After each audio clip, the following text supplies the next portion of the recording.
Shots fired in the workplace. The last sound you'd expect to hear. The odds of being involved in a situation like this are similar to your chances of being struck by lightning. It's a strange thing about lightning, though. We use it as a way to describe something that seemingly has no chance of happening. But how many of us would stand next to a metal pole during a thunderstorm? I'm Randy Spivey. And I'm Jim Sporleader, both from the Center for Personal Protection and Safety.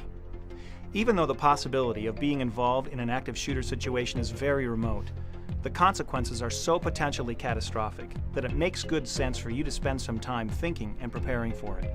On any given day, chances are lightning will strike someone somewhere. And during any given month or year, the reality is an active shooter will strike somewhere in a workplace. If that somewhere is your workplace, you'll need the proper mindset and the tools necessary to react with purpose and to maximize your chance of survival. If lightning does strike, if an active shooter enters your workplace, history tells us the incident is often over before any law enforcement or response teams can arrive on scene. Workplace shootings can occur anytime, anywhere, and to anyone. The simple fact is, they happen to folks just like you. And let's be candid. If lightning does strike, if an active shooter enters your workplace, it will be unlike any situation you've ever experienced.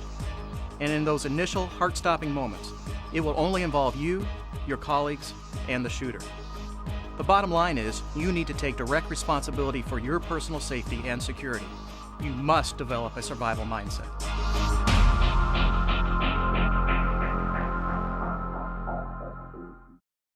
Survivors are committed to doing whatever it takes. They've taken the time to ask themselves, what would I do if? We call those what-if questions.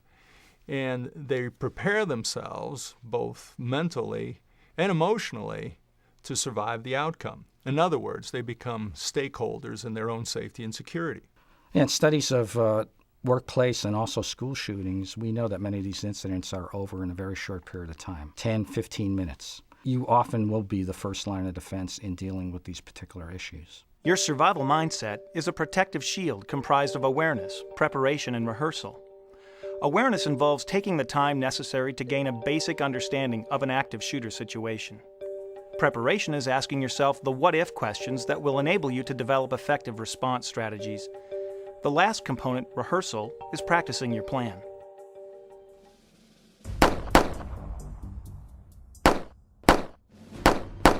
Shots fired. Do you know what that sounds like? Unless you see the shooter, you may not recognize the sounds for what they are: gunshots. For most of us, our experience with gunshots is drawn from movies and television that use special sound effects. That means real gunshots can sound artificial. You could lose precious seconds as you slowly realize that these are, in fact, life-threatening sounds. Was that a gunshot? Well, in many reports of workplace shootings, it's not unusual for individuals to have admitted or said that when they first heard the sounds would appear to be gunshots, they thought they were something other than that. You hear some popping noises, don't be standing there thinking, well, I wonder what that is. Evacuate immediately. Nearest door, nearest window, get out of the building. If it turns out it wasn't shooting, it was a car backfiring or something, big deal. Long ways out. Were those gunshots? What should you do in those precious first seconds? You'll need to figure out what's going on and make immediate decisions. How are you going to survive this situation? Will you get out? Is there a path of escape? Will you hide out? Is there a chance to get where the shooter might not find you? Or will you find yourself in a situation where the only option is to try to take out the shooter in whatever way you can? These are serious decisions. That's why the survival mindset is so important to develop. Research shows that there's a real difference between the reactions of people who've been trained to face stressful, life-threatening situations and those who have not. The first response is the same in both groups, startle and fear. But the reactions between the two begin to differ immediately after that. People who've gone through training, people like you, feel anxious, where the untrained and unprepared begin to feel panic. Trained people begin to recall what they've learned. The untrained fall into disbelief. I can't believe this is happening. At this point, the divide between the two starts to get wider. While the untrained people are lost in denial, this can't be happening to me, the trained people are preparing to act just as they've rehearsed. We have got to get out of here. Finally, as the untrained descend into helplessness, the trained individual commits to action based on his survival mindset. A survival mindset enables you to act quickly and effectively. Let's go back to the foundation, awareness. When you get on a plane and the crew asks you to note the nearest exit, they're not trying to create fear. They're certainly not trying to make you afraid to fly. They're just trying to make you aware, providing information so you can develop the survival mindset for that situation. They know if there is an emergency, getting you in a predetermined mindset will help you take rapid, effective actions in a stressful situation. They want you to be mindful, not fearful. If you're mindful, you'll be better able to make that first critical decision. Take a tip from the airlines. Like noting the emergency exits, it may only take a minute or two to look around your work environment and make some mental notes about how you'd handle an active shooter situation. Look at your work environment through the lens of survival. How will I survive an incident if it happens in my workplace? What should I do? What will I do? What are my possibilities? These are good questions to ask. You have to realize what the issues may be, ask the what-if questions, and plan your strategy for action should this incident ever occur. So first, figure out the situation. What's going on? Where's it happening and who's doing it? Build your awareness using all your senses and do it quickly. Morning, Mark. Can I help you? Mark? Trust your intuition, your gut feeling. It's a built-in survival mechanism.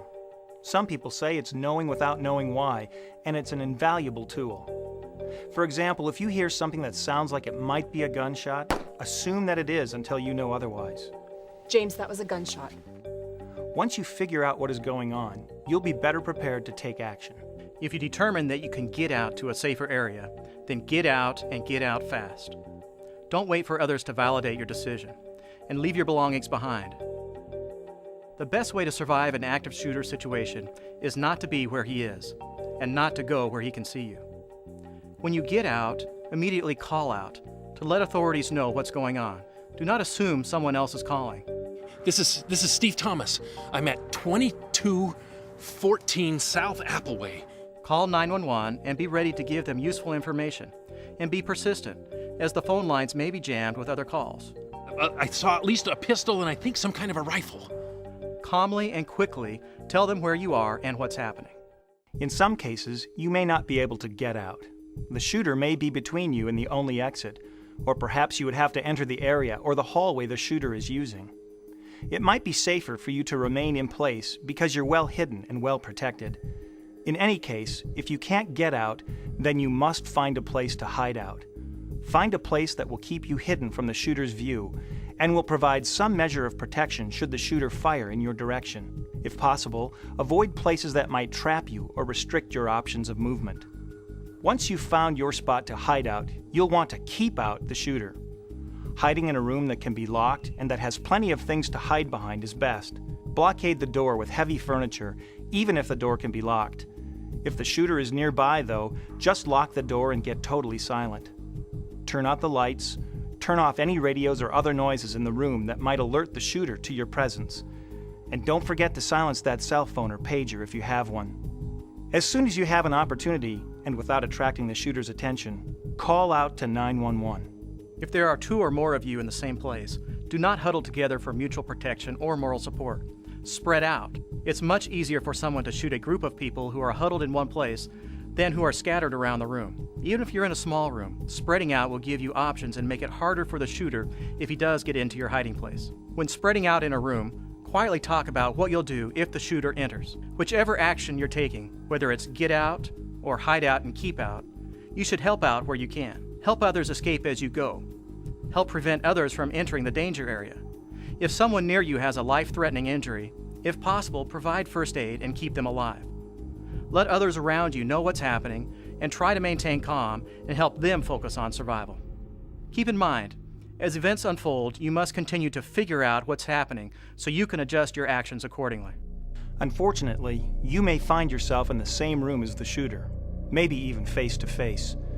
You have to assume that his intentions are lethal to you, that his very presence is a very real threat to your life. If a shooter has decided to shoot everyone he comes across, he will probably succeed unless you stop him. If you can't hide out, and you have absolutely no other option, you may have to confront your assailant. Convince yourself that you have what it takes to survive when your life is on the line. This is a life and death decision only you can make. It's so important to understand that in this kind of situation, anything you do or don't do may involve life-threatening risk. If you determine there's no other option than to take out the shooter, then you must be prepared to do whatever's necessary to neutralize the threat. Get ready to react. Don't everybody sit on the floor and cower like sheep and let some guy walk around and start killing you. To do this, you'll need to become more aggressive than you ever thought possible. This means you either disrupt his actions or incapacitate him. Throwing things, yelling, using improvised weapons can all be effective in this situation. But total commitment and absolute resolve are critical. Hey, it's you or him. So react. If he comes into the room and you got nowhere to go, there's 20 of you, go at him. Take him. Do the best you can. You're going to have to be as aggressive as you possibly can for as long as it's going to take to once again neutralize that threat and to ensure your safety and security. If there are 2 or more of you, spread out, make a plan, and act as a team to overcome the shooter. Once again, you and the group will have to make a total commitment to your action and do absolutely whatever it takes without hesitation. To understand this better, think of the terrorist attacks on 9/11. Up until that day, the conventional wisdom about plane hijackings was that you should be calm, non-threatening, and wait for the plane to arrive at the hijacker's destination. Obviously, that guidance did not apply to the hijackings that day. In fact, the passengers of United Flight 93 realized this and used a process like we're describing in this program to figure out what was happening. Once they figured out that the purpose of the hijacking was to kill as many people as possible, the passengers took decisive action to neutralize the threat and prevent further loss of life. The people that I've spoken to over the years who have survived critical incidents shared that common single-mindedness trait of they were going to make it through the situation no matter what it took. Even if they were physically injured, they weren't going to just throw their hands up and quit. They were going to keep going for as long as they could. There is another possible resolution to an active shooter situation, and that's when law enforcement arrives and takes action to end the shooting. When officers arrive, be prepared to calmly, quickly, and accurately tell them what they need to know. Location of the shooter, number of the shooters if there's more than one, description of the shooter, and number and kinds of weapons they have. Where's he at?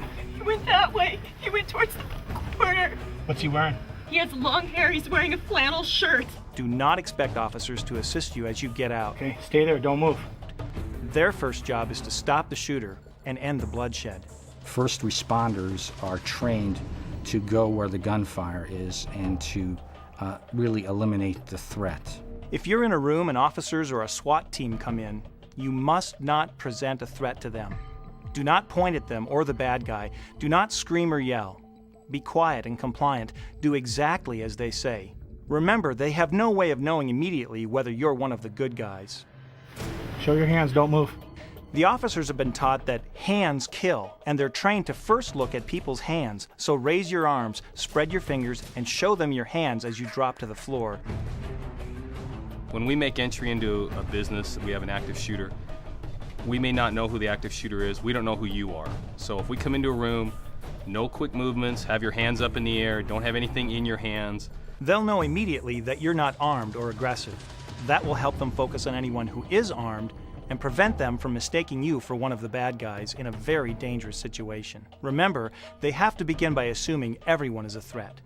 Don't make any quick movements towards us at any time. Don't try to hug us, don't try to grab us. We're in this environment to try to find the person who's doing the shooting, so do exactly what we tell you to do and everything will be fine. It's important for you to realize there are differences between an active shooter and a hostage-taking situation. The hostage taker wants to use people as leverage to achieve a goal. This is very different than the active shooter, who is there to take lives. If you find yourself in a hostage situation, remain calm, follow directions, and wait for the authorities to resolve the situation.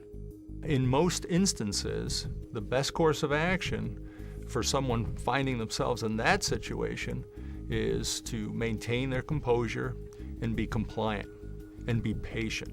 Historically, the vast majority of these situations are resolved through negotiations and they end peacefully. But If the situation changes and someone is actually walking around with a gun shooting people, you're in an active shooter situation.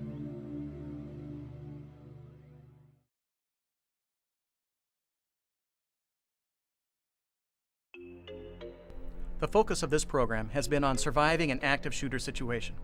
However, the most effective way of dealing with this difficult problem is through effective prevention programs. Interestingly, the same survival mindset we've been talking about today can sometimes prevent a situation from becoming violent in the first place. There may be warning signs or pre-incident indicators that something is wrong. We do see pre-incident indicators. We do see some behaviors that might suggest the possibility of eventual violence. And many of these workplace offenders oftentimes exhibit angry or argumentative behavior. They often blame others for their problems. They fail to take responsibility for their own actions.